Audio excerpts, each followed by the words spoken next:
Well, first of all, we have to make it very clear that industry as part of the real economy is very important for jobs and for full employment finally.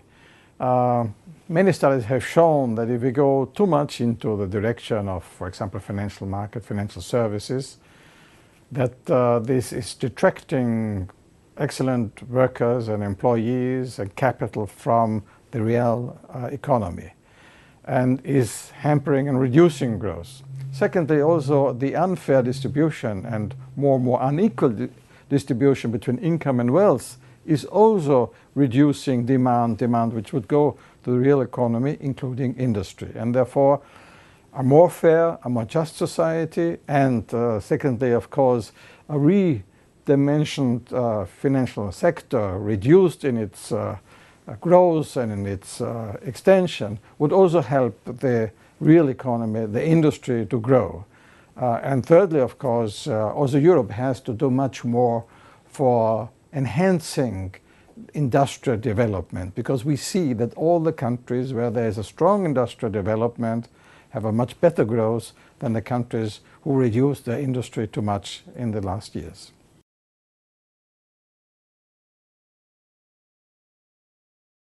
I think it is very important to enhance research and development and to promote those universities. Therefore, the cutting of expenditure for education but also for research is very dangerous.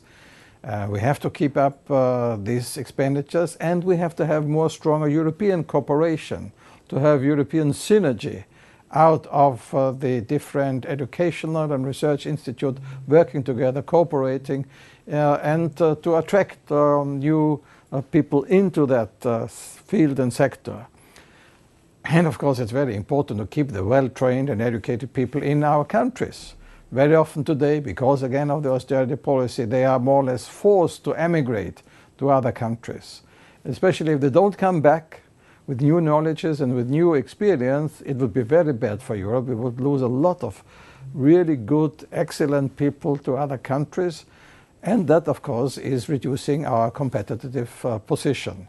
Therefore, giving education, giving training, but then, of course, giving them a good job is very important to keep the people in Europe so that we can develop our industries.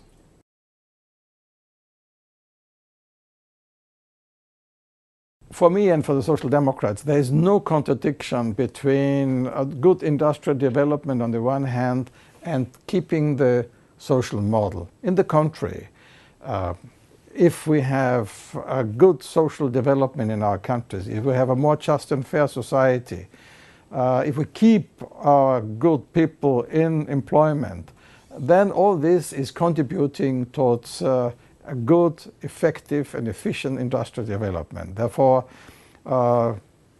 keeping the social model in Europe, enhancing it, fighting against extreme austerity policy, against cutting only of wages and salaries and pensions, all that is not contributing to the economic growth. In the contrary, it's reducing economic growth, as we can see every day.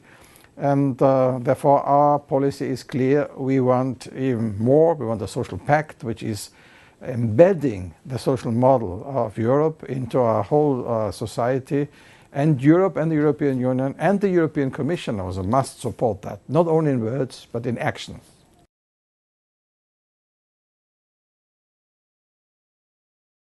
We, as a social democratic group, always have been for making it clear it's not only about having jobs, it's about having decent jobs. And therefore it is important to make it clear that for the young and for the old, for whoever has a job, it must be a decent job. And we have to fight this parallel with having a job to have a decent job. One instrument to do that is the social pact, which we demand from the European Union to decide on it. And in the social pact, it's not only about the quantity of jobs we have to create, but also of the quality of work. And especially in the industry, modern industry, where you reduce any kind of insecurity, where you raise safety networks and safety measures, we can also make it sure that industry is connected with decent work, with decent jobs.